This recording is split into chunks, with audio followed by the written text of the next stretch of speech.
So high dear aspirants. So మనం ఈ క్లాస్లో జనవరి మాసానికి సంబంధించి మనకి జనవరికి సంబంధించినటువంటి కరెంట్ అఫైర్స్ పాయింట్ ఆఫ్ వ్యూలో నేషనల్ ఇంపార్టెన్సీ ఇష్యూస్ అంటే జాతీయ అంశాల గురించి మాట్లాడుతున్నాం మనం. మనం ఏ కాంపిటేటివ్ ఎగ్జామ్ రాసినా కూడా కరెంట్ అఫైర్స్ అనేవి చాలా కీలకమైనటువంటి పాత్రను పోషిస్తున్నాయి. మరి అటువంటి సందర్భంలో ప్రతి అంశాన్ని కూడా ఎట్లా చదవాలి, ఏ విధంగా గుర్తుపెట్టుకోవాలి అనే ఉద్దేశంతో మన యొక్క జాతీయ అంశాలు అనేటువంటి ఇష్యూస్నే ఇక్కడ మనం చెప్తున్నాం. అంటే ఒక్కొక్క వీడియోలో మీకు ఏమొస్తాయంటే ఆ మంత్కి సంబంధించినటువంటి న్యూస్లో ఉండేటువంటి పర్సన్స్, ఆ మంత్కి సంబంధించినటువంటి స్టేట్ ఇష్యూస్, ఆ మంత్కి సంబంధించినటువంటి అవార్డ్స్, ఇలా మనం చేసుకుంటూ వెళ్తున్నాం. మన లెసన్ స్టైల్ కూడా మీరు ఆల్రెడీగా వినే ఉంటారు. ఇప్పుడు ఈ క్లాస్లో మనం ఓన్లీ జాతీయ అంశాల గురించి మాట్లాడుతున్నాం. జనవరి మంత్కి సంబంధించింది. ఇందులో ఫస్ట్ వన్ చూసుకున్నట్లయితే మనకి 2025 2025 సంవత్సరము అనేది 2025 అనేటువంటి ఇయర్ అనేది దేనిగా ప్రకటన చేయడం జరిగిందంటే ఇయర్ ఆఫ్ రీఫార్మ్స్ గా ప్రకటన చేయడం జరిగింది. అంటే సంస్కరణల దినోత్సవంగా ప్రకటన చేయడం జరిగింది. సంస్కరణ దినోత్సవంగా 2025ని ఎవరు ప్రకటన చేశారు? ఎవరు ప్రకటన చేశారంటే department of defence. Department of defence అంటే మనకి రక్షణ రంగము ఏదైతే ఉందో ఆ రక్షణ రంగము అనేది 2025 సంవత్సరాన్ని ఇయర్ ఆఫ్ రీఫార్మ్ గా ప్రకటన చేయడం జరిగింది. సంస్కరణ దినోత్సవంగా ప్రకటన చేశారు.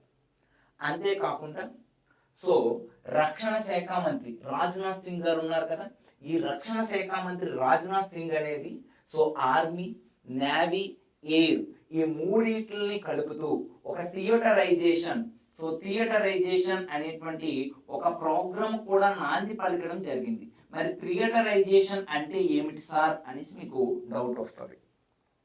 థియేటరైజేషన్ 3 అంటున్నాం. అంటే థియేటరైజేషన్ అంటే ఏవైతే మనకి ఆర్మీ కానీ, లేకపోతే నేవీ కానీ, లేకపోతే ఎయిర్ కానీ ఈ 3 ఉన్నాయి కదమ్మా, ఈ మూడింటిని కూడా కలిసి పనిచేయడం. బేసిక్ మనకి ఆర్మీకి ఒక కమాండర్ ఉంటారు, నేవీకి ఒక కమాండర్ ఉంటారు, ఎయిర్కి ఒక కమాండర్ ఉంటారు.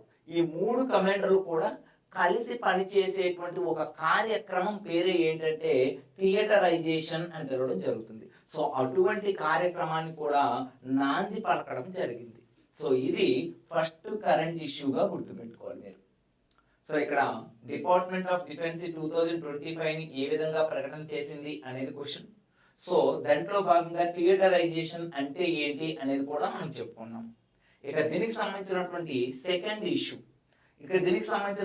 ఇష్యూ అంటే భారతదేశం యొక్క రక్షణ ఉత్పత్తి అనేది.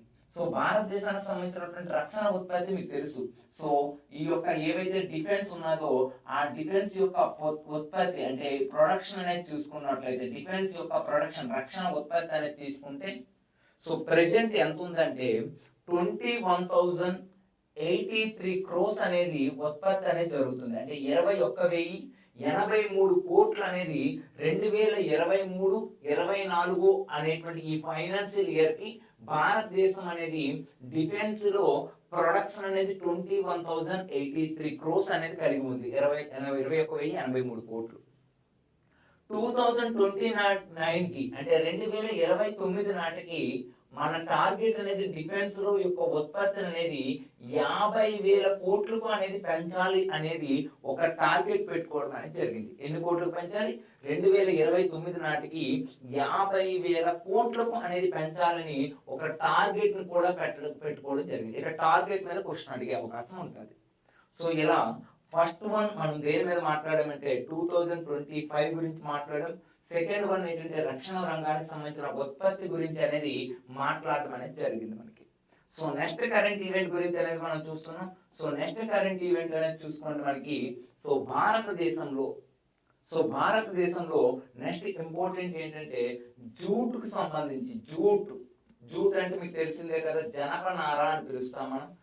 దాని యొక్క జనపనార యొక్క మద్దతు ధర సపోర్ట్ ప్రైస్ అనేది ఏదైతే ఉందో ఆ సపోర్ట్ ప్రైస్ అనే దాన్ని దేనికి అనేది పెంచడం జరిగిందంటే జూట్ అనేది పెంచడం అనేది జరిగింది. సపోర్ట్ ప్రైస్ అనేది జూట్ అనేది పెంచడం జరిగింది. సో ఎంత పెంచడం జరిగింది?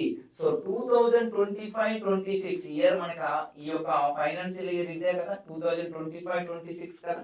సో దీనికి గాను ఎంత పెంచడం జరిగిందంటే 6%, అంటే 315 రూపాయలు అనేది పెంచడం అనేది జరిగింది. సో 315 రూపాయలు అనేది పెంచడం జరిగింది. సో ఇప్పుడు జూట్ ధర ఎంత అంటే 5,650 రూపాయలుగా జూట్ ధరగా మనకి ఈ యొక్క దాంట్లో చెప్పడం జరుగుతుంది.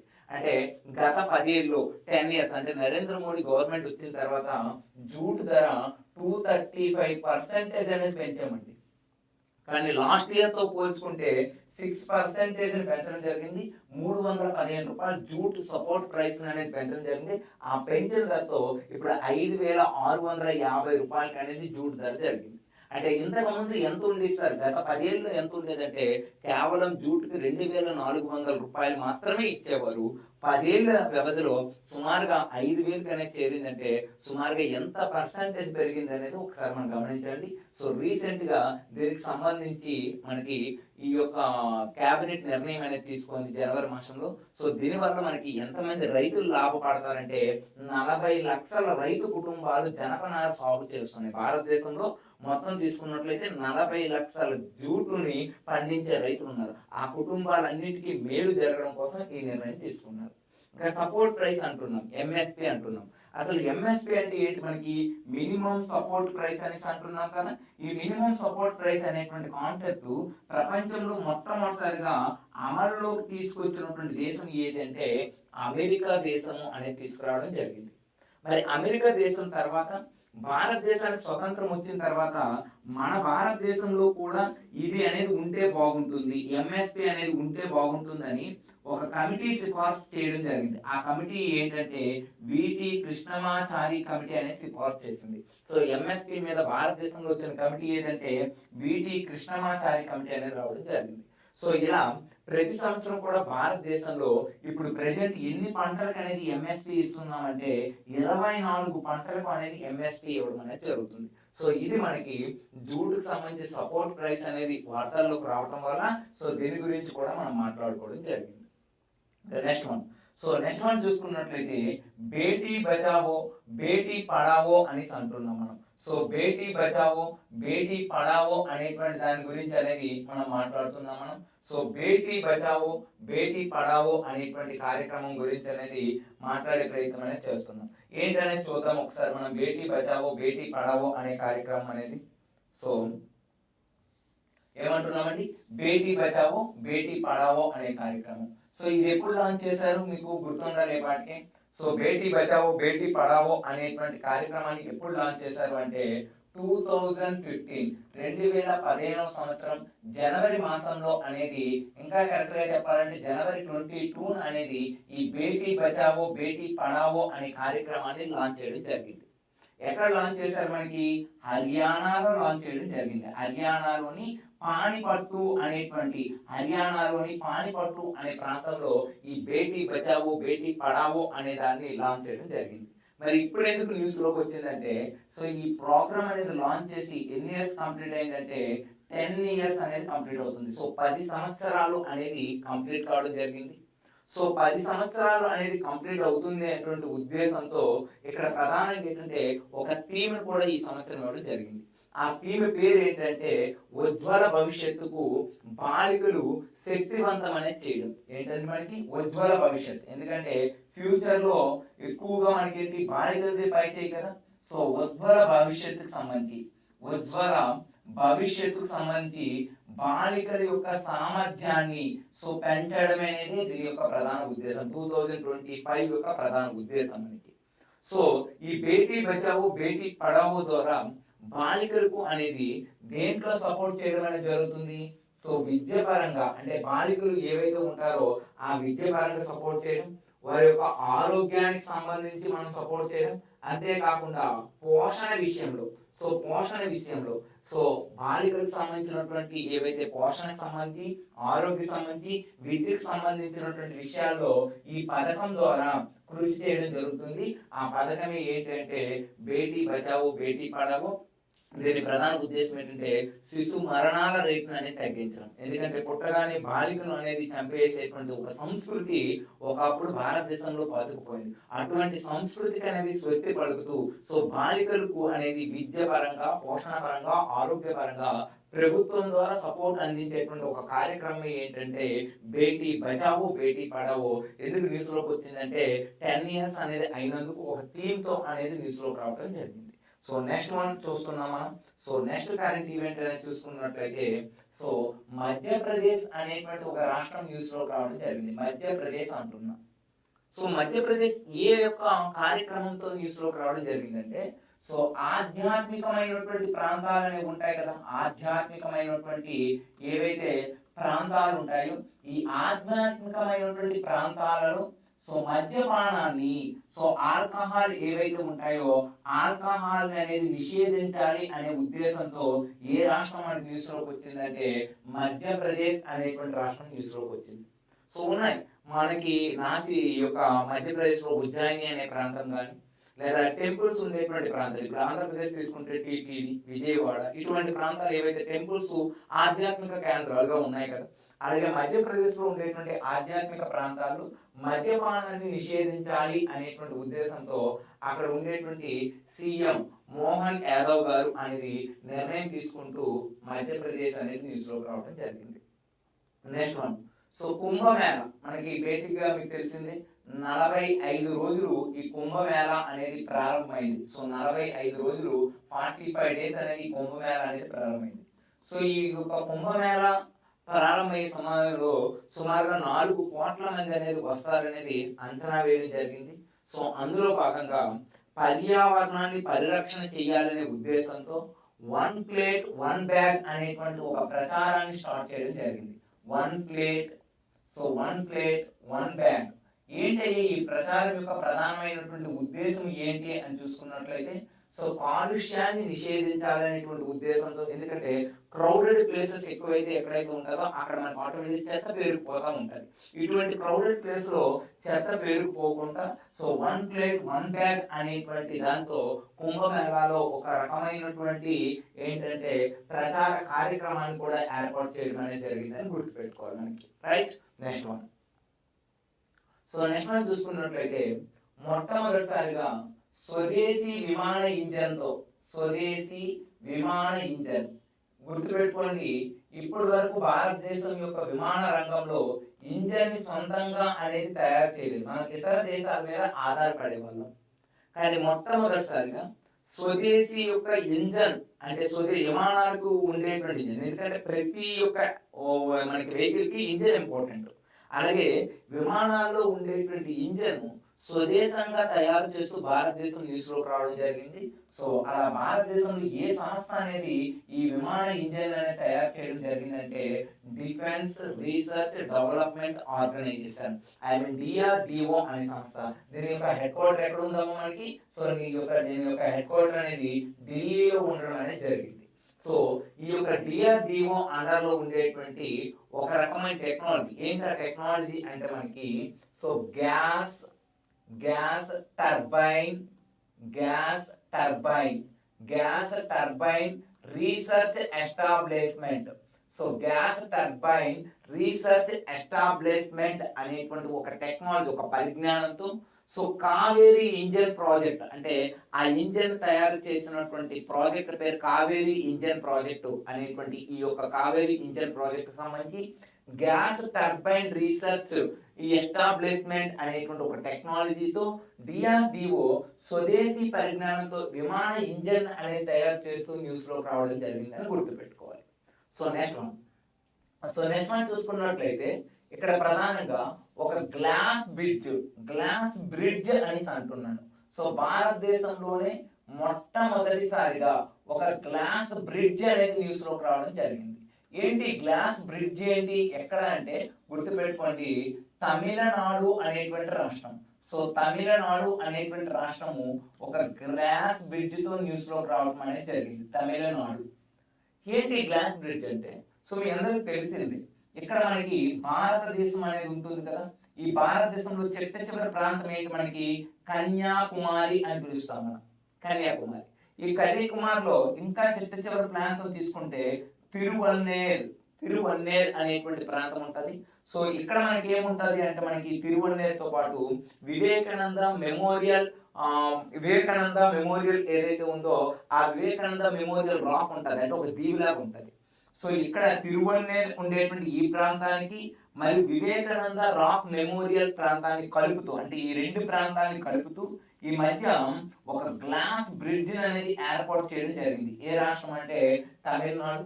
సో దీనికోసం సుమారు 37 కోట్ల రూపాయలు అనేది ఖర్చు చేసి ఈ గ్లాస్ బ్రిడ్జ్ అనేది నిర్మాణం చేయడం జరిగింది.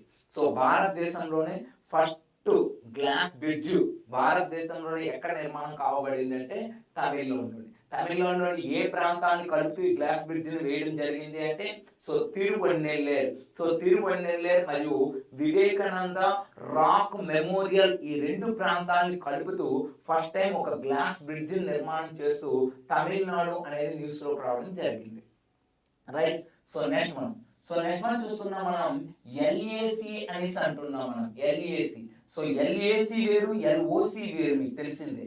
ఎల్ఓసి అనేది దేనికి సంబంధించింది? Line of control. ఈ మధ్య వినే ఉంటారు మీరు, భారత్ మరియు పాకిస్తాన్ సంబంధించి. సో ఇండియా మరియు పాకిస్తాన్ సంబంధించి మధ్య ఉండేటువంటి ఒక లైన్ ఏదంటే లైన్ ఆఫ్ కంట్రోల్. కానీ మనకు వార్తల్లోకి వచ్చింది లైన్ ఆఫ్ కంట్రోల్ కాదు, ఎల్ఏసి అనేది వార్తల్లోకి వచ్చింది. ఎల్ఏసి అంటే ఏంటంటే line of actual control. So line of actual control అనేసి అంటున్నాం. సో యాక్చువల్ కంట్రోల్ అంటే ఏంటి అంటే వాస్తవ దినరేఖ అని తెలుగులో చదువుకుంటాం మనం. సో వాస్తవ దినరేఖ అనేసి అంటాం. సో ఈ వాస్తవ దినరేఖ ఏ దేశాల మధ్య ఉంది అంటే మన చైనా మరియు భారత్ మధ్య ఈ వాస్తవ దినరేఖ అనేది ఉంది. ఈ వాస్తవ దినరేఖ చైనా భారత్ మధ్య సరిహద్దు ఎంత మనకి 3488 కిలోమీటర్లు. సో ఈ యొక్క కిలోమీటర్ల ఎంత ఎల్ఏసి అనేటువంటి ఒక లైన్ అనేది ఉంది, లైన్ ఆఫ్ యాక్చువల్ కంట్రోల్, వాస్తవ దినరేఖ అంటున్నాం. సో ఇది ఎందుకు న్యూస్ లోకి వచ్చిందంటే, సో మన ఇండియన్ ఆర్మీ అనేది ఉంటుంది కదా, మన ఆర్మీ వాళ్ళు, ఈ ఆర్మీ వాళ్ళు ఈ ఎల్ఏసి దగ్గర అంటే లైన్ ఆఫ్ యాక్చువల్ కంట్రోల్ దగ్గర శివాజీ మహారాజ్ ఎవరి యొక్క విగ్రహం అండి? శివాజీ మహారాజ్ యొక్క విగ్రహాన్ని ఏర్పాటు చేస్తూ శివాజీ మహారాజ్ విగ్రహాన్ని ఏర్పాటు చేయడం జరిగింది. సుమారుగా దీని యొక్క ఎత్తు 14,300 అడుగులండి. అంటే సముద్ర మట్టంతో పోల్చుకుంటే మనం 900 మీటర్ల ఎత్తులో ఉన్నాం. కానీ 14,300 అడుగుల ఎత్తులో ఈ యొక్క విగ్రహాన్ని, శివాజీ మహారాజ్ విగ్రహాన్ని భారత ప్రభుత్వం, భారతదేశంలో ఉండేటువంటి ఆర్మీ ఎక్కడ ఏర్పాటు చేసిందంటే ఎల్ఏసి ద్వారా ఏర్పాటు చేయడం జరిగింది. ఇందులో కీలక పాత్రను పోషించింది ఎవరంటే Hitesh Balla. So army commander గా ఉండేటువంటి హితేష్ బల్లా ఇందులో కీలక పాత్రను పోషించడం జరిగింది. సో ఇది ఒక ఇంపార్టెంట్ న్యూస్ గా గుర్తుపెట్టుకోవాలి మీరు. నెక్స్ట్ వన్ చూస్తున్నాం మనం. సో 7 కాంటినెంట్స్ అనేవి ఉన్నాయి మనకి. ఈ మధ్యకాలంలో 8వ కాంటినెంట్ కూడా గుర్తించారు. కానీ ప్రెసెంట్ మనం చిన్న స్కూల్ బుక్కుల్లో చదువుకునేటట్టు 7 ఖండాలు అనేవి ఉన్నాయి. సో ఈ 7 ఖండాల్లో కూడా కామ్యా అనేటువంటి వ్యక్తిని గుర్తుపెట్టుకోండి. ఇక్కడ కామ్యా అనేటువంటి ఒక 17 ఇయర్స్ 17 సంవత్సరాలు 17 ఇయర్స్ ఓల్డ్ కలిగి ఉంది. అంటే 17 ఇయర్స్ ఏజ్ కలిగి ఉండేటువంటి ఈ కామ్య ఏ ప్రాంతానికి చెందినటువంటి ఆమె? ముంబై ప్రాంతానికి, అంటే మహారాష్ట్ర రాష్ట్రానికి చెందినటువంటి ఈ కామ్య 7 ఖండాలు. ఏంటా 7 ఖండాలు? ఎగ్జాంపుల్ ఆసియా ఖండము అనేసి అంటాం మనం. నెక్స్ట్ మనం చూసుకున్నట్లయితే ఆఫ్రికా ఖండము అనేసి అంటాం. అదే విధంగా చూసుకుంటే యూరప్ ఖండము అనేసి అంటాం మనం, యూరప్ ఖండము. ఇంకా చూసుకున్నట్లయితే ఇంకా ఏముంటాయి మనకి? Asia, Africa, Europe. ఇక నార్త్ అమెరికా అంటాం మనం, సౌత్ అమెరికా అంటాం మనం, ఆస్ట్రేలియా అంటాం మనం, అంటార్కిటికా అంటాం. కాబట్టి ఈ 7 ఖండాలు ఏవైతే ఉన్నాయో 7 ఖండాల్లో వల్ల హైయెస్ట్ పీక్స్ ఉంటాయి మనకి. 7 ఖండాల్లో హైయెస్ట్ పీక్స్ ఏంటి మనకి? ఆసియా ఖండంలో ఉండేటువంటి హైయెస్ట్ పీక్ మీకు తెలిసిందే ఎవరెస్ట్ అనేసి అంటాం మనం. సో మౌంట్ ఎవరెస్ట్ అనేది భారతదేశంలోనే కాకుండా ఆసియా ఖండంలో కల్లా అతి పెద్ద శిఖరము అని గుర్తుపెట్టుకోవాలి, ఎవరెస్ట్. ఇక ఆఫ్రికాలో హైయెస్ట్ పీక్ ఏంటి మనకి? కీలి మంజూరా. సో కీలి మంజూరా అనేది ఏంటంటే భారతదేశంలో కాదు, ఇది ఆఫ్రికా ఖండంలో హైయెస్ట్ పీక్ ఏదంటే కీలి మంజూరా.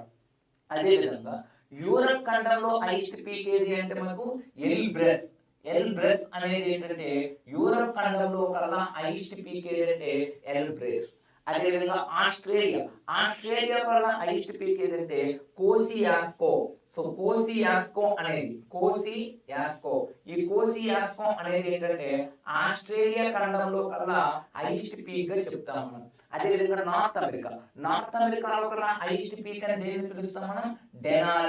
డెనాలిని నార్త్ అమెరికాలో కల్లా హైయెస్ట్ పీక్ గా చెప్తాం మనం. అదేవిధంగా అట్లాంటిక్ లో కల్లా హైయెస్ట్ పీక్ ఏంటి మనకి? అట్లాంటిక్ కల్లా హైయెస్ట్ పీక్ ఏంటి అంటే మనకి విన్సెంట్ అని పిలుస్తున్నాం. సో విన్సెంట్ అనేది అట్లాంటిక్ ఖండంలో కల్లా హైయెస్ట్ పీక్ గా చెప్తున్నాం మనం. అదేవిధంగా సౌత్ అమెరికాని అకాన్గువా అనేది ఏంటంటే సౌత్ అమెరికాలో కల్లా, దక్షిణ అమెరికాలో కల్లా హైయెస్ట్ పీక్. ఇవి ఎందుకు ఇప్పుడు నేను చెప్పాను? ఇక్కడ చూడండి, ఆసియాలో కల్లా ఎవరెస్ట్ పీక్ అయిన ఎవరెస్ట్ ని, ఆఫ్రికాలో కల్లా కిలిమంజారో, యూరోప్ లో Elbrus, North America Denali, South America Aconcagua, ఆస్ట్రేలియాలో కోసియాస్కో, అట్లాంటిక్ లో విన్సెంట్. ఈ హైయెస్ట్ పీక్స్ అన్నిటిని కూడా అంటే ప్రతి ఖండంలో ఉండేటువంటి ఎత్తైన శిఖరాన్ని అధోరిస్తూ అంటే ఎక్కి ఒక చరిత్ర సృష్టించినటువంటి మహిళ ఎవరంటే కామ్యా అనేది న్యూస్ లో రావడం జరిగింది. ఇది మన భారతదేశానికి సంబంధించినటువంటి ఒక వీర మహిళగా పేరు పొందింది. కాబట్టి కామ్య మహారాష్ట్రకు చెందిన 17 సంవత్సరాలు అతి చిన్న వయసులోనే ఈ రికార్డు సృష్టించినటువంటి గొప్ప వ్యక్తి ఎవరు అంటే మనకి కామ్య అని గుర్తుపెట్టుకోవాలి. సో ఆ విధంగా న్యూస్ లోకి వచ్చింది. ఇక్కడ న్యూస్ తో పాటు జీకే కూడా మీకు ఏం చేశాను, రిలేటెడ్ చేశాను. ప్రతి ఖండంలో ఉండేటువంటి హైయెస్ట్ పీక్ గురించి తెలుసుకుంటారు మీరు. ఇది ఓకే కదా మనకి? నెక్స్ట్ వన్, ఇక్కడ మరొక ఇంపార్టెంట్ ఏంటంటే భారతదేశంలోనే ఒక విమానంలో వైఫై సౌకర్యాన్ని కల్పించారు. ఆ వైఫై సౌకర్యాన్ని కల్పించిన విమానం పేరు ఏంటంటే ఎయిర్ ఇండియా విమానం.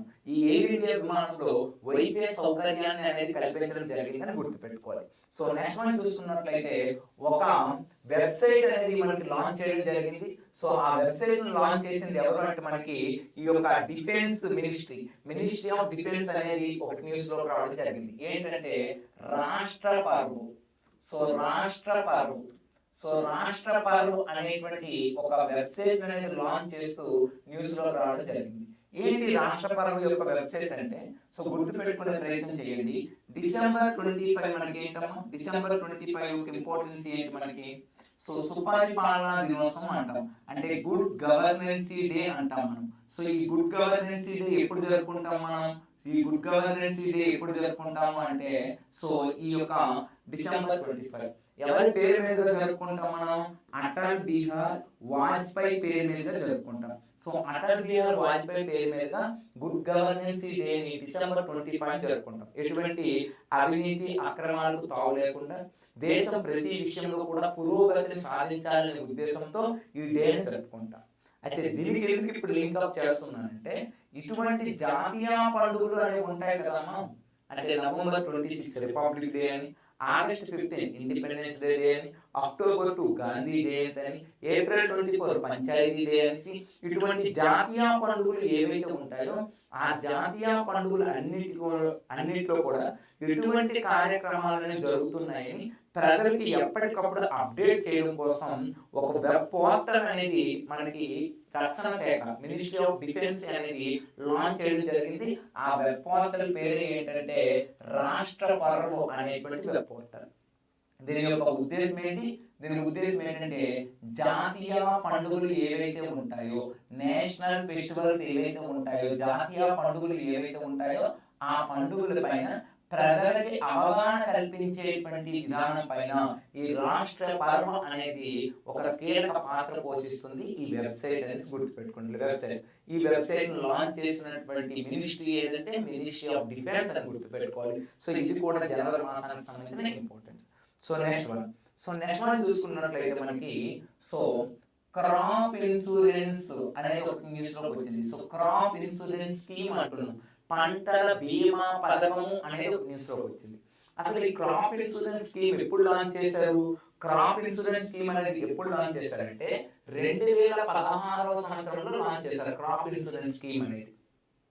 అంటే మనిషికి వెహికల్స్ కి ఏ విధంగా అయితే ఇన్సూరెన్స్ ఉంటుందో పండినటువంటి పంట ఏవైనా డిజాస్టర్స్ వల్ల నాశనం అయితే అటువంటి సందర్భాల్లో ప్రభుత్వం వారు సపోర్ట్ చేయడం కోసం ఈ స్కీమ్ క్రాప్ ఇన్సూరెన్స్ స్కీమ్ 2016లో పంటల బీమా పథకంగా నరేంద్ర మోడీ గారి కాలంలో ప్రవేశపెట్టడం జరిగింది.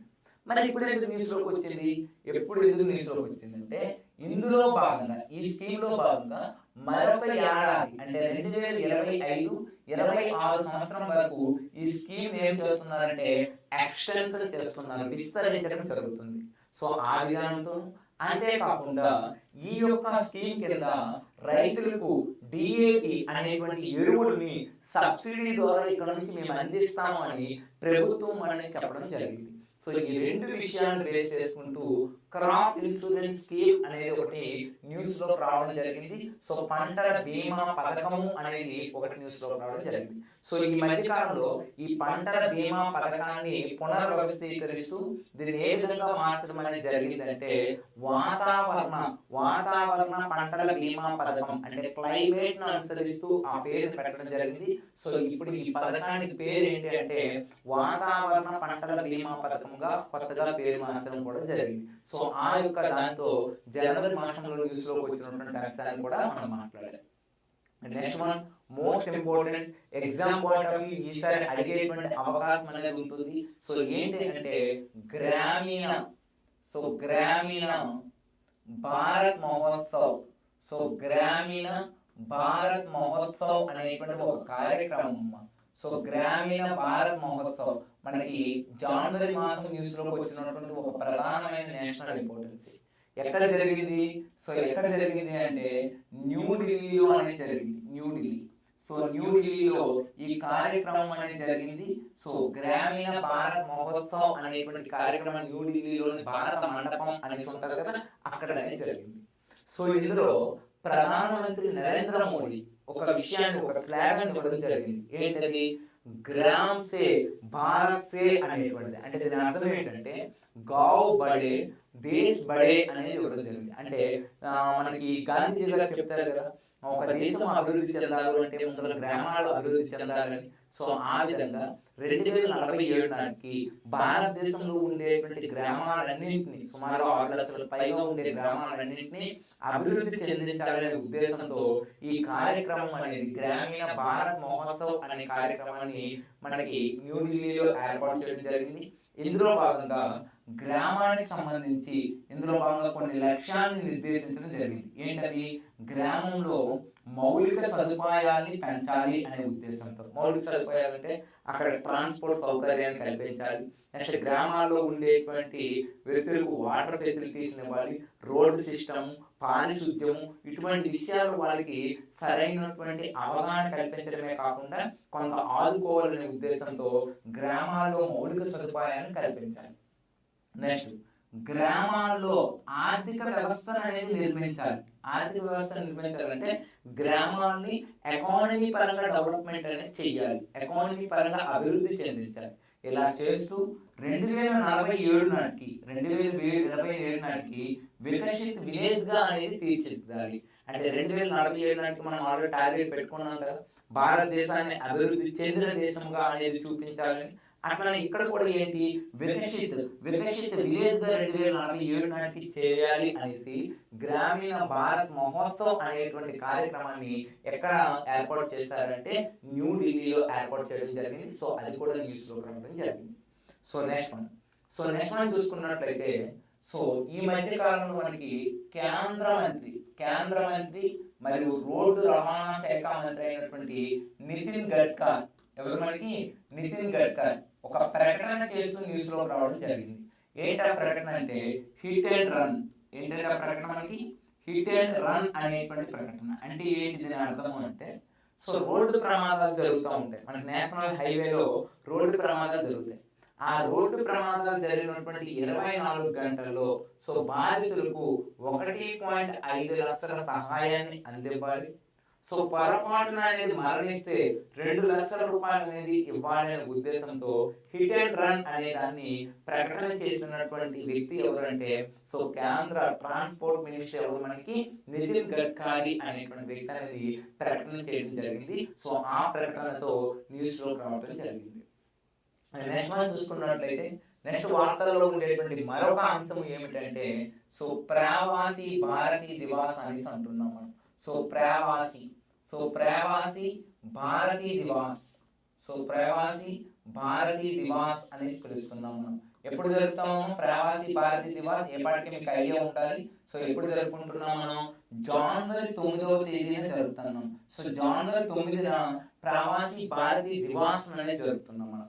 మరి ఇటువంటి ఈ ప్రవాసి భారతీయ దివాస్ ఏదైతే ఉందో సో ఇది 2025 2025 ఎక్కడ అనేది ఈ ప్రవాసి భారతీయ దివాస్ సంబంధించిన ఒక ఈవెంట్ అనేది చేశారు. ఏ రాష్ట్రంలో చేశారంటే మీ అందరం తెలిసింది ఒడిస్సాలో చేయడం అనేది జరిగింది. ఒడిస్సా, ఇంకా కరెక్ట్ గా చెప్పాలంటే ఒడిస్సాలోని భువనేశ్వర్ అనేది ఈ కార్యక్రమం ప్రవాసి భారతీయ దివాస్ 2025 కార్యక్రమాన్ని ఎక్కడ ఏర్పాటు చేశారంటే ఒడిస్సాలో తీసుకురావడం జరిగింది. సో దీనికి ఒక థీమ్ కూడా ఇవ్వడం జరిగింది. ఏంటి ఆ థీమ్ అంటే మనకి వికసిత భారత్ డయోస్పిరా కోఆపరేషన్. వికసిత భారత్, వివి అంటే వికసిత భారత్, డి అంటే డయాస్పరా కోఆపరేషన్. అంటే దేశీయులే కాదు విదేశీయులతో అనేది సహకారం అనేది ఉండాలి. అంటే వికసిత భారత్ 2047 భారతదేశం అభివృద్ధి చెందాలి అంటే దేశీయులతో పాటు విదేశీయులు కూడా పెట్టుబడులు పెడుతూ దేశ అభివృద్ధిలో కీలక పాత్రను పోషించాలి అనే ఉద్దేశంతో ఈ థీమ్ అనేది ఇవ్వడం జరిగింది. అంతేకాకుండా ఎప్పటి వరకు భారతదేశంలో ప్రవాసి భారతీయుల యొక్క సర్వే కూడా చేయడం జరిగింది. ఆ సర్వే ప్రకారం 2024 నాటికి భారతదేశంలో 3.5 కోట్ల మంది భారతీయులు, భారతీయ ప్రవాసీలు అనేది 3.5 కోట్ల మంది భారతీయ మూలాలు ఉండేటువంటి వ్యక్తులు ఉన్నారని కూడా ఈ రిపోర్ట్ ఇవ్వడం జరిగింది. సో ఇది ప్రవాసి భారతీయ దివాస్కి సంబంధించినటువంటి విషయం మనకి. సో నెక్స్ట్ వన్ చూసుకున్నట్లయితే భారత్ పోల్ అనేటువంటి ఒక పోర్టల్ అనేది లాంచ్ చేయడం జరిగింది. ఏంటది పోల్ మనకి? సో భారత్ పోల్ అనేటువంటి ఒక పోర్టల్ అనేది న్యూస్ లోకి రావడం జరిగింది. ఏంటి ఈ పోర్టల్ దేనికోసం అనేది ఒకసారి చూద్దాం. సో భారతీయ పోర్టల్ అనేది దేనికోసం అంటే సో మీ అందరికి తెలిసింది మన దేశంలో కొంతమంది మనీ లాండరింగ్ అనేది చేసి ఏం చేస్తున్నారు, వేరే కంట్రీస్ అనేది వెళ్ళిపోతున్నారు. అంటే బ్యాంకులకు మోసం చేసి లేదా ఏదైనా ఆల్కహాల్లో ఉండేటువంటి స్కాములు చేసి అంటే భారతదేశంలో ఏదో అవినీతి చేసి వేరే కంట్రీస్కి వెళ్ళిపోతున్నారు. అంటే మనీ లాండరింగ్ ఎదుర్కొనేటువంటి కేసెస్ అంటాం మనం. ఇక నెక్స్ట్ వన్ చూసుకున్నట్లయితే ట్రాఫికింగ్. అంటే ఏ ట్రాఫికింగ్ మనకి? ఏదైతే మనకి ఈ యొక్క ఉమెన్స్ ట్రాఫికింగ్ కానీ లేదా మనకి ఈ యొక్క మెన్ ట్రాఫికింగ్ అంటే మనుషులు క్రయ విక్రయాలు అనేవి చేసేటువంటి వ్యక్తులు కానీ. ఇక నెక్స్ట్ వన్ చూసుకున్నట్లయితే భారతదేశంలో ఏవైనా నేరాలు ఎదుర్కొని ఇతర కంట్రీస్కి అనేది వెళ్ళేవాళ్ళు. ఇలాంటి వాళ్ళందరినీ కూడా పట్టుకొని సో వాళ్ళని శిక్షించాలనేటువంటి ఉద్దేశంతో ఒక పోర్టల్ని లాంచ్ చేయడం జరిగింది మనకి. ఈ పోర్టల్ని లాంచ్ చేసినటువంటి డిపార్ట్మెంట్ ఏదంటే మినిస్ట్రీ ఆఫ్ హోమ్ అఫైర్స్ వాళ్ళు. సో హోం మంత్రిత్వ శాఖ వాళ్ళు భారత్ పోల్ అనేటువంటి ఒక పోర్టల్ని లాంచ్ చేశారు. ఈ పోర్టల్ ప్రధాన ఉద్దేశం ఏంటంటే ఈ యొక్క విదేశాల్లో ఉండేటువంటి నేరాలు చేసే వ్యక్తులను అనేది పట్టుకొని శిక్షించడం కోసం అనేది ఈ యొక్క భారత్ పోల్. ఈ యొక్క భారత్ పోల్ ప్రధాన ఉద్దేశం ఏంటంటే ఒక రెడ్ కార్నర్ నోటీస్ని విడుదల చేస్తుంది.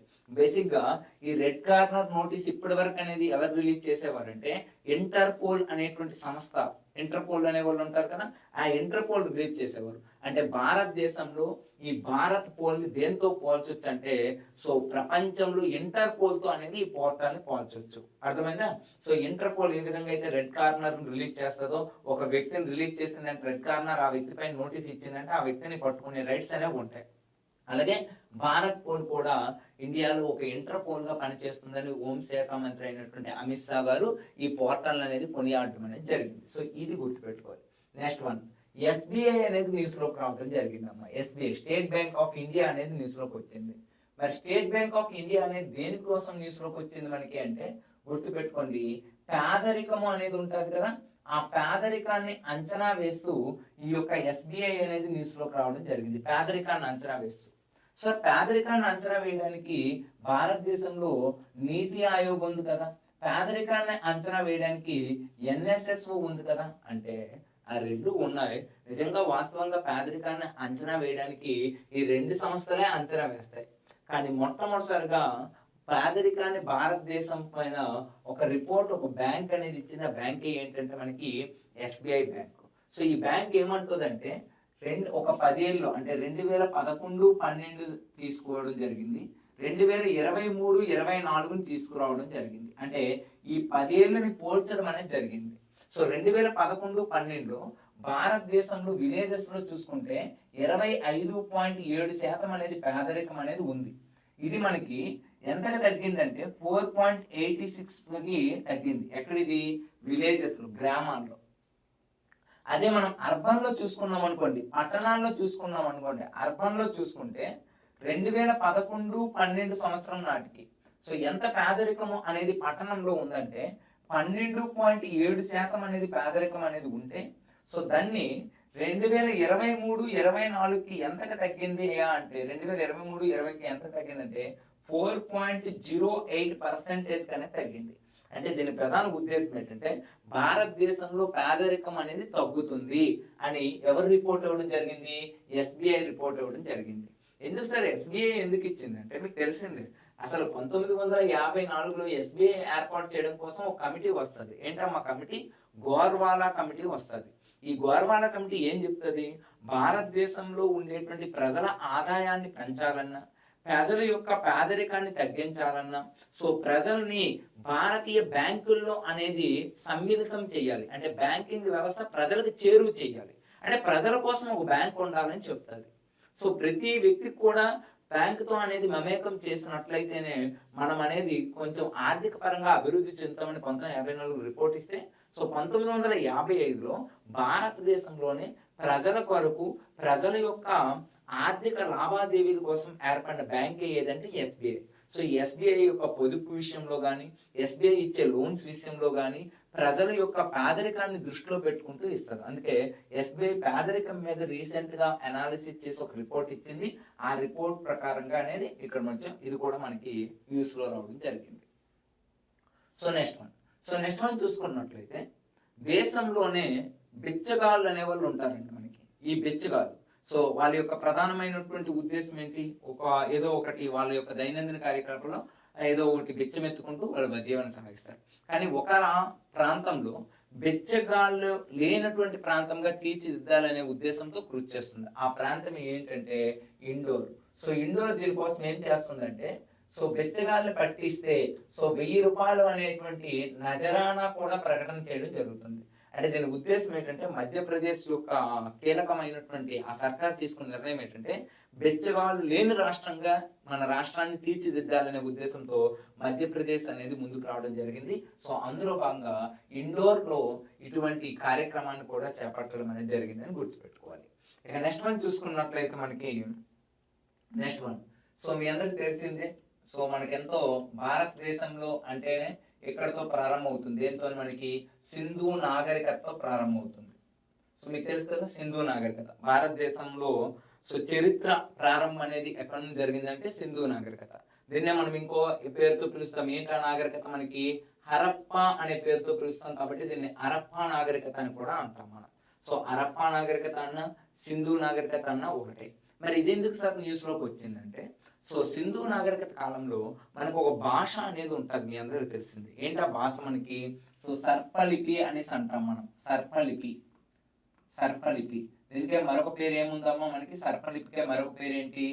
సో చిత్రలేఖనము అనేసి అంటాం. చిత్రలేఖనము అని కూడా పిలుస్తాం మనం. సర్పలేఖనము, చిత్రలిపి అంటాం మనం. ఇది ఎవరి కాలంలో ఉండే భాష? మనకి సింధు నాగరికత కాలంలో ఉండే భాష. అది ఇప్పటికి కూడా మనం అర్థం చేసుకోలేకపోతున్నాం మనం. అంటే అది అర్థమైతే కానీ సింధు నాగరికతకు సంబంధించిన కొన్ని విషయాలు మనకు తెలుస్తాయి. సో ఈ భాషను ఎవరైతే ట్రాన్స్లేట్ చేస్తారో, ఎవరైతే అర్థమయ్యే విధంగా చెప్తారో వాళ్ళకి ఒక 85 లక్షల రూపాయలు అనేది నజరానా ఇవ్వడం జరుగుతుందని ఇటీవల కాలంలో ఏ గవర్నమెంట్ అనౌన్స్మెంట్ చేసిందంటే తమిళనాడు గవర్నమెంట్ అనేది అనౌన్స్మెంట్ చేయడం జరిగింది. సింధు నాగరికత కాలంలో ఉండేటువంటి ఈ యొక్క సర్పలిపి అనేటువంటి భాషని ఎవరైనా ట్రాన్స్లేటెడ్ చేస్తే ఆ ట్రాన్స్లేటెడ్ చేసేటువంటి వ్యక్తులకు 85 లక్షల రూపాయలు నజరానా అనేది ప్రకటన చేస్తున్నామని ఏ గవర్నమెంట్ అనేది న్యూస్లోకి వచ్చింది? మనకి తమిళనాడు గవర్నమెంట్. సో గుర్తుపెట్టుకోండి, జనవరి మాసంలో తమిళనాడుకు సంబంధించి ఇది రెండో విషయం. మొదటి విషయం ఒకటి చెప్పాను, గుర్తుందా మీకు? ఈ పాటికి ఈ వీడియో చూస్తున్న వాళ్ళందరూ కూడా గుర్తుండాలి ఈ పాటికి. ఏంటి ఆ విషయము? తమిళనాడు ఒక గ్లాస్ బ్రిడ్జ్తో న్యూస్లోకి వచ్చిందని చెప్పాను. తిరువన్నెల్కును వివేకానంద రాక్ మెమోరియల్ని కలుపుతూ తమిళనాడు అనేది న్యూస్లోకి వచ్చిందని గతంలో చెప్పుకున్నాం. అదొక న్యూటీ తమిళనాడుకు సంబంధించి సెకండ్ ఇష్యూ ఇది మనకి. నెక్స్ట్ వన్, ఒక తెగ న్యూస్లోకి వచ్చిందమ్మా, చాలా ఇంపార్టెంట్ మనకి. ఎప్పుడు ఎగ్జామ్లో మనకి తెగల గురించి కూడా ప్రశ్నలు అడుగుతారు. సో ఈసారి మనకి న్యూస్లోకి వచ్చినటువంటి తెగ ఏదంటే జారవా అనేటువంటి ఒక తెగ అనేది న్యూస్లోకి వచ్చింది. తెగ వచ్చిందంటే ఖచ్చితంగా ఇమీడియట్గా మీకు ఏం గుర్తుండాలి? ఏ రాష్ట్రమో లేదా ఏ కేంద్ర పాలిత ప్రాంతం అనేది గుర్తుండాలి. సో అండమాన్ నికోబార్ దీవులకు సంబంధించినటువంటి ఒక తెగ న్యూస్లోకి వచ్చింది. ఆ తెగ ఏంటంటే జారవా అనేటువంటి ఒక తెగ. సో ఇంకా ఇది చెప్పాలంటే ఈ యొక్క పీజీటీవీ తెగగా కూడా దీన్ని గుర్తిస్తారు. పీజీటీవీ అంటే ప్రిమిటివ్. సో ప్రిమిటివ్ అంటే ఏంటంటే ఆదిమ తెగ. అంటే ఈ యొక్క తెగలు మనకి రెండు రకాలు ఉంటాయి. బేసిక్గా మనకి ఏంటి, తెగలు అంటే గుర్తింపు పొంది. ఇంకా ఏంటంటే రిమోటెడ్ ఏరియాలో ఉండే వాటిని ఏమంటారంటే, సో ఇంకా రిమోటెడ్ ఏరియాలో ఉండే వాటిని ఏమంటారంటే ఆదిమ తెగలు అంటారు. అటువంటి ఆదిమ తెగ జారవా అనే తెగ అండమాన్ నికోబార్ దీవులు. సో ఇదెందుకు న్యూస్లోకి వచ్చిందంటే, భారతదేశంలో మనకి 18వ లోక్సభ 18th లోక్సభ అనేటువంటి ఎలక్షన్ జరిగాయి కదా. ఈ ఎలక్షన్ లో కొత్తగా ఒక తెగకు చెందిన వాళ్ళకి ఓటు హక్కుని ఇచ్చారు. సో 18వ లోక్సభలో ఏ తెగకు చెందిన వాళ్ళకి ఓటు హక్కు అనేది ఇటీవల కల్పించడం జరిగిందంటే జారవా తెగ. సో అది ఏ ప్రాంతానికి చెందిన వాళ్ళు అంటే అండమాన్ నికోబార్ దీవులు అనే ప్రాంతానికి చెందిన వాళ్ళుగా గుర్తుపెట్టుకోవాలి. ఓకేనా? నెక్స్ట్ వన్, సో ఇది మనకి ఒక పక్షి పేరు గుర్తుపెట్టుకోండి. ఆ పక్షి ఏంటంటే వాడార్ అనేటువంటి ఒక పక్షి అమ్మ, వాడార్. సో వాడార్ అనేటువంటి ఒక పక్షి, వాడార్. ఏంటి, ఇది కొంగలాగా ఉంటుంది, కాకపోతే బ్రౌన్ కలర్లో ఉంటుందమ్మా వాడార్ అనే పక్షి. ఇది బేసిక్గా మీకు ఎక్కడ కనిపించింది అంటే గుజరాత్ రాష్ట్రంలో కనిపించింది. గుజరాత్లో మనకి ఏంటంటే ఈ యొక్క మెరైన్ నేషనల్ పార్క్ అనేసి ఒకటి ఉంటుంది. మెరైన్ నేషనల్ పార్క్ చూడండి, మెరైన్ నేషనల్ పార్క్ ఎక్కడ ఉన్నదన్నా గుజరాత్. వాడర్ అనే పక్షి ఈ మధ్య కాలంలో వెలుగులోకి వచ్చింది ఏ రాష్ట్రంలో అన్నా గుజరాత్. సో ఇప్పుడు ఏం చేసింది, ఈ వాడర్ అనే పక్షిని సో ఇంకా ఎన్ని ఉన్నాయి అనేటువంటి ఒక సర్వే అనేది స్టార్ట్ చేసింది. ఆ సర్వే స్టార్ట్ చేసిన రాష్ట్రం ఏదంటే గుజరాత్. సో ఏ యొక్క నేషనల్ పార్క్ సంబంధించిన వాళ్ళు ఆ సర్వే అనేది ఇస్తున్నారంటే మెరైన్ నేషనల్ పార్క్ సంబంధించిన వాళ్ళు ఈ సర్వే ఇవ్వడం అనేది జరుగుతుంది. సో దీనికి గుజరాత్ ప్రభుత్వం కూడా సహకరించడం అనేది జరుగుతుందని కూడా గుర్తుపెట్టుకోవాలి. So next one, Zmorh. ఇది ఒక టన్నెల్ అమ్మ మనకి, జెడ్మోర్ అనేటువంటి ఒక టన్నెల్. జెడ్మోర్ అనేటువంటి ఒక టన్నెల్. ఈ టన్నెల్ ని మనకి నరేంద్ర మోడీ గారు ఓపెన్ చేయడం జరిగింది. ఎక్కడ మనకి జమ్మూ అండ్ కాశ్మీర్ లో. ఏ ప్రాంతాలను కలుపుతుంది ఇది మనకి?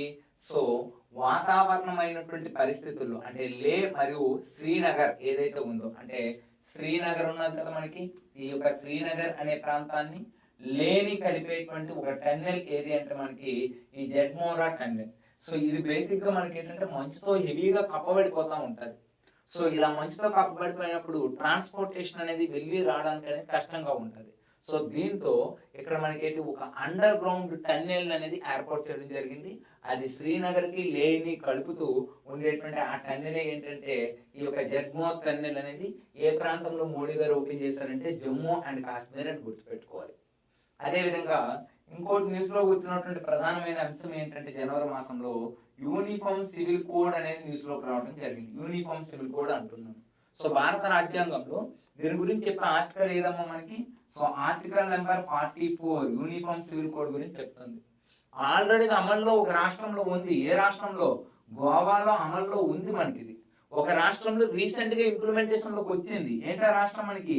ఉత్తరాఖండ్. అదే ఇక్కడ న్యూస్ మనకి. ఉత్తరాఖండ్ యూనిఫామ్ సివిల్ కోడ్ ని ఎప్పటి నుండి అమల్లోకి తీసుకొచ్చిందని అడుగుతున్నారు.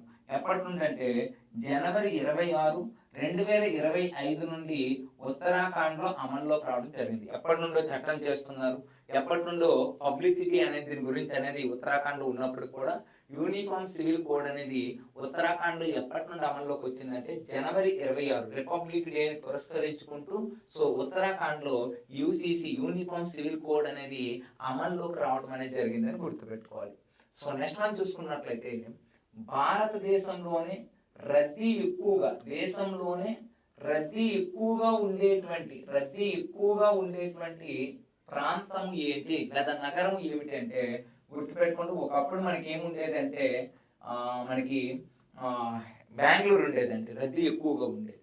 కానీ ఇప్పుడు 2025లో అత్యంత రద్దీ గల నగరంగా 2024 మొత్తాన్ని టామ్ ట్రాఫిక్ ఇండెక్స్ అంటాం మనం. బేసిక్గా ఇండెక్స్ పేరేంటి?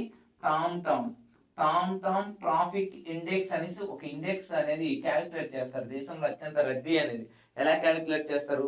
ఒక 10 కిలోమీటర్ల దూరం వెళ్ళడానికి ఎంత టైం పడుతుంది, ఎంత ఎక్కువ టైం పెడితే అంత రద్దీ ఎక్కువగా ఉన్నట్టు. అలా వెళ్ళడానికి ఈ టామ్ ట్రాఫిక్ ఇండెక్స్ లో ఎక్కువగా కోల్కతా అనేది ఎక్కువ రద్దీ గల ప్రదేశంగా గుర్తించారు. ఎందుకంటే సుమారుగా ఒక 10 కిలోమీటర్లు వెళ్ళడానికి 34 నిమిషాలు పడుతుంది. 34 నిమిషాలు అంటే అత్యంత ఎక్కువ కాలం.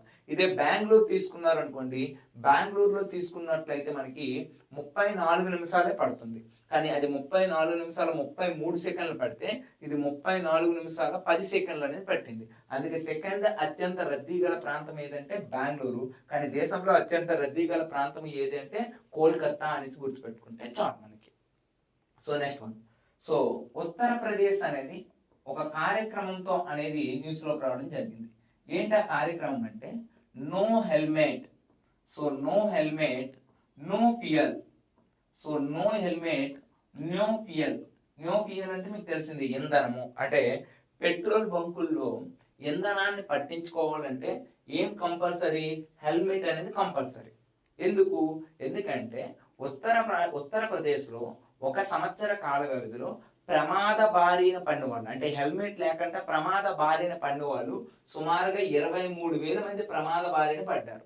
సో దీంతో ఉత్తరప్రదేశ్ గవర్నమెంట్ కఠినముగా ఎలాగైనా అమలు చేయాలనే ఉద్దేశంతో నో హెల్మెట్ నో ఫ్యూయల్ అనేటువంటి ఒక దాన్ని అమల్లోకి తీసుకురావడం జరిగింది. సో ఆ ప్రమాదాల బారి నుండి ప్రజల్ని కాపాడటం కోసం ఈ నో హెల్మెట్ నో ఫ్యూయల్ అనే దాన్ని తీసుకొచ్చినటువంటి రాష్ట్రం ఏది? మనకి ఉత్తరప్రదేశ్ రాష్ట్రం అనేది న్యూస్లోకి రావడం అనేది గుర్తుపెట్టుకోవాలి. Right. Next one, hydrogen rail engine. ఏ రైల్ ఇంజిన్ అమ్మ? మనకి హైడ్రోజన్ అంటున్నాం. సో హైడ్రోజన్ రైల్ ఇంజిన్ అనేది భారతదేశం ఒక్కటే ఇప్పటివరకు చేయలేదండి. సో ఇప్పటి వరకు ఏ దేశాలు ఈ హైడ్రోజన్ రైల్ ఇంజిన్ తయారు చేశాయంటే, సో గుర్తుపెట్టుకోండి, ఇప్పటి వరకు మనకి హైడ్రోజన్ రైల్ ఇంజిన్ తయారు చేసిన దేశాలు అమెరికా, చైనా, అదేవిధంగా జర్మనీ. ఈ 3 దేశాలు చేశాయి మనకి. మరి భారతదేశం గొప్పతనం ఏంటంటే హైడ్రోజన్ రైల్ ఇంజిన్ ని 1200 so 1200 horse power, so horse power వేగంతో అనేది చేశారు. అంటే బేసిక్గా అమెరికా, చైనా, జర్మనీ ఉన్నాయి కదా, ఇలాంటిలో 500 నుండి 600 హార్స్ పవర్ కలిగినటువంటి రైల్ ఇంజన్స్ అనేవి ఉన్నాయి. హార్స్ పవర్ కలిగినవి. సో హార్స్ పవర్ వాళ్ళకి డబల్ 1200 హార్స్ పవర్ కలిగినటువంటి రైల్ ఇంజిన్ చేస్తూ భారతదేశం అనేది ఒక రికార్డు సృష్టించిందని గుర్తుపెట్టుకోవాలి. సో హైడ్రోజన్ రైల్ ఇంజిన్ అనేది భారతదేశం మొట్టమొదటి ప్లేస్లో ఉందని గుర్తుపెట్టుకోవాలి. ఓకేనా. నెక్స్ట్ మనం చూసుకున్నట్టయితే మనకి భార్గవస్త్ర. గుర్తుపెట్టుకోవాలి, భార్గవస్త్ర. ఏమంటున్నాం? భార్గవస్త్ర. సో భార్గవస్త్ర. ఇదేంటి భార్గవస్త్ర అంటే? ఏంటంటే బేసిక్గా ఒక 2.5 కిలోమీటర్ల నుండి 6 కిలోమీటర్ల దూరంలో ఉండేటువంటి ఏవైనా డ్రోన్స్ ఉన్నా, లేకపోతే ఫ్లయింగ్ ఆబ్జెక్ట్స్ ఏవైనా ఉన్నా, ఫ్లయింగ్ సంబంధించి అంటే డ్రోన్స్ మోడల్లో ఉండేటువంటి ఫ్లయింగ్ ఆబ్జెక్ట్స్ ఉన్నా వాటిని గుర్తించి ఇమీడియట్లుగా దాన్ని కూల్చివేసేస్తుంది. అంటే ఒక విధంగా చూడండి, S-400 ఇప్పుడు మనకి పాకిస్తాన్కి మనకి యుద్ధంలో ఎంత బాగా కృషి చేసిందో అటువంటివి ఏంటంటే ఈ భార్గవస్త్ర అనేవి. అయితే కొంచెం చిన్న డ్రోన్స్ ఏవైతే ఉంటాయో ఆ డ్రోన్స్ ని పోల్చగలిగేటువంటి ఒక శక్తి సామర్థ్యమైనటువంటి ఒక మైక్రో మిస్సైల్ అని చెప్పొచ్చు. అంటే S-400 మ్యాక్రో మనకి చాలా పెద్దది. ఒక మైక్రో మిస్సైల్ ఏదంటే S-400 తో పోల్చినటువంటి ఒక మైక్రో మిస్సైల్ భార్గవస్త్ర అని గుర్తుపెట్టుకోవాలి. భార్గవస్త్ర. అదేవిధంగా టార్గెట్ ని ఖచ్చితంగా చేస్తూ అటాక్ చేసడం కోసం ఒక క్షిపణి కూడా ఏర్పాటు చేశారు. నాగ్మార్క్ అనేటువంటి ఒక క్షిపణి. నాగ్మార్క్. ఈ 2 కూడా గుర్తుపెట్టుకోండి. ఇదేంటి మనకి? సో ఒక భార్గవస్త్ర అనేది ఒక మిసైల్. ఏంటి? డ్రోన్స్ కానీ ఏవి కానీ పసిగట్టి కూల్చేస్తుంది. ఒక 6 కిలోమీటర్ల దగ్గరలో దూరంలో ఒక మైక్రో మిసైల్. నాగ్మార్క్ అనేది ఏంటంటే స్వదేశీ పరిజ్ఞానంతో ఏర్పాటు చేసినటువంటి ఒక గైడెడ్ మిసైల్. ఇది గైడెడ్ మిసైల్. ఇది ఏం చేస్తుందంటే ఒక టార్గెట్ ని ఖచ్చితంగా చూసి ఆ టార్గెట్ ని అనేది అటాక్ చేస్తుంది. దాని పేరు ఏంటంటే నాగ్మార్క్. నెక్స్ట్ వన్ చూడండి. నెక్స్ట్ వన్ మోస్ట్ ఇంపార్టెంట్ మనకి ఐఎండి అనేది ఒక న్యూస్ లోకి వచ్చిందమ్మా. ఐఎండి ఇండియన్ మెటీరియాలజీ డిపార్ట్మెంట్, భారత వాతావరణ శాఖ అంటున్నాం. సో ఎప్పుడు ఏర్పడింది చెప్పగలరా? 1875 జనవరి 15వ తేదీన ఏర్పడింది. ఇప్పుడు ఎందుకు న్యూస్ లోకి వచ్చిందంటే సో ఈ ఐఎండి అనేది 150 సంవత్సరాలు అనేది పూర్తి చేసుకోవడం జరిగింది. 150 సంవత్సరాలు 150 ఇయర్స్ అనేది పూర్తి చేసుకోవడం జరిగింది ఐఎండి. ఐఎండి హెడ్ క్వార్టర్ ఇప్పుడు ప్రెసెంట్ ఎక్కడ ఉంది మనకి? సో ఢిల్లీలో ఉంది. సో ఈ ఐఎండికి సంబంధించి 1875లో ఏర్పాటు చేశారు. 1864, 66, 1871లో ఒక పెను విపత్తులు అనే భారతదేశంలో వచ్చాయి. సో ఈ విపత్తులను తట్టుకునే విధంగా ఒక సంస్థని ఏర్పాటు చేయాలనే ఉద్దేశంతో భారత ప్రభుత్వం ఐఎండిని అనేది ఏర్పాటు చేయడం అనేది జరిగింది. ఈ ఐఎండి అనేది ప్రధానంగా చూసుకుంటే ప్రపంచంలో వాతావరణ సంస్థల్ని గుర్తించడంలో మన ఈ డిపార్ట్మెంట్ అనేది ఏ ప్లేస్ లో ఉందంటే థర్డ్ పొజిషన్ లో ఉందని గుర్తుపెట్టుకోవాలి. థర్డ్ పొజిషన్ లో. ఎందుకంటే ప్రపంచంలో కొన్ని టెక్నాలజీ కలిగినటువంటి దేశాలతో పోల్చుకుంటే అమెరికా, చైనా, రష్యా ఇటువంటి వాళ్ళతో పోల్చుకుంటే మన వాతావరణ సంబంధించి ఐఎండి ఎన్నో ర్యాంక్ లో ఉందంటే థర్డ్ ర్యాంక్ లో ఉంది. ఈ మధ్య కాలంలో ఏం చేసింది? మిషన్ మౌసం అనే దాన్ని కూడా ఒకటి తీసుకురావడం జరిగింది. మిషన్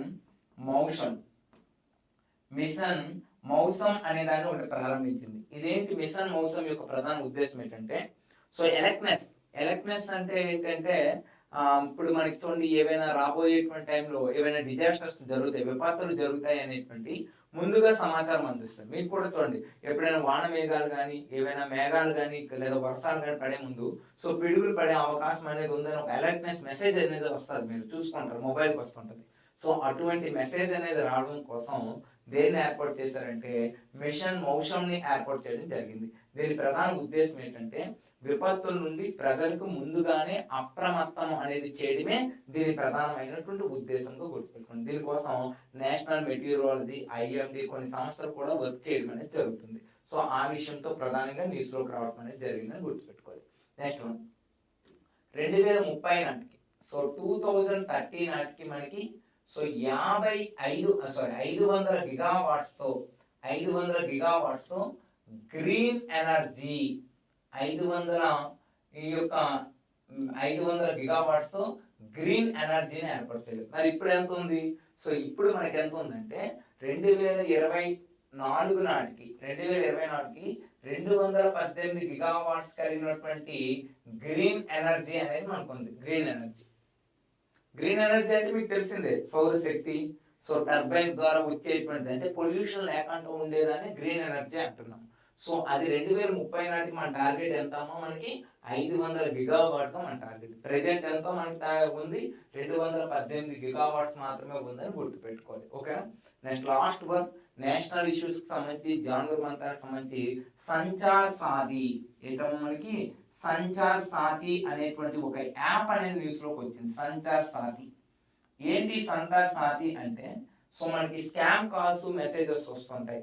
సో ఈ స్కామ్ కాల్స్ మెసేజెస్ అనేది అడ్డుకోవడం కోసం సో కేంద్ర మంత్రి ఐటీ మనకి సంబంధించి అంటే ఇన్ఫర్మేషన్ టెక్నాలజీని ప్రొవైడ్ చేసేటువంటి కేంద్ర మంత్రి ఈ సంచార్ సాథీ అనేటువంటి ఒక యాప్ లాంచ్ చేయడం జరిగింది. దీని ద్వారా మీకు ఏంటి? ఈ స్కామ్ కాల్స్ కానీ స్కామ్ మెసేజెస్ కానీ అంటే ఇప్పుడు చూడండి చాలా మంది ఆన్లైన్ మోసాలు జరుగుతున్నాయి అంటున్నారు. అటువంటి ఆన్లైన్ మోసాలని పూర్తిగా నిషేధించడం కోసం ఈ యాప్ అనేది ప్రభుత్వం అనేది చేయడం జరిగింది. సంచార్ సాథీ ఈ యాప్ యొక్క ఇంకొక ఉద్దేశం కూడా ఉంది, మీకు తెలుసో లేదు. ఏంటంటే ఎగ్జాంపుల్ మీ మొబైల్ పోయింది అనుకోండి, ఆ మొబైల్లో ఒక నెంబర్ ఉంటుంది. ఆ నెంబర్ని ఏమంటారంటే IMEI నెంబర్ అంటారు. ప్రతి వాళ్ళు మొబైల్ నెంబర్ బ్యాక్ సైడ్ ఉంటుంది మీరు చూస్తుంటే. ఆ నెంబర్ ఎంటర్ చేశారనుకోండి, ఏదైనా ఒక ఈ యాప్ ఓపెన్ చేసి ఎమ్మటనే ట్రేస్ అవుట్ అవుతుంది. మీ మొబైల్ ఎక్కడ ఉందో కూడా మీకు తెలుస్తూ ఉంటుంది. కాబట్టి అటువంటి టెక్నాలజీ పరంగా ఒక సంచార్ సాథీ అనేటువంటి ఒక యాప్ను కూడా లాంచ్ చేస్తూ భారత ప్రభుత్వం అనేది న్యూస్లోకి వచ్చింది. సో ఇక్కడతో మనకి జనవరి మాసం ఏదైతే ఉందో ఈ జనవరి మాసానికి సంబంధించినటువంటి నేషనల్ ఇంపార్టెన్సీ అనేది కంప్లీట్ అయిపోయింది. ఓకేనా? Thank you for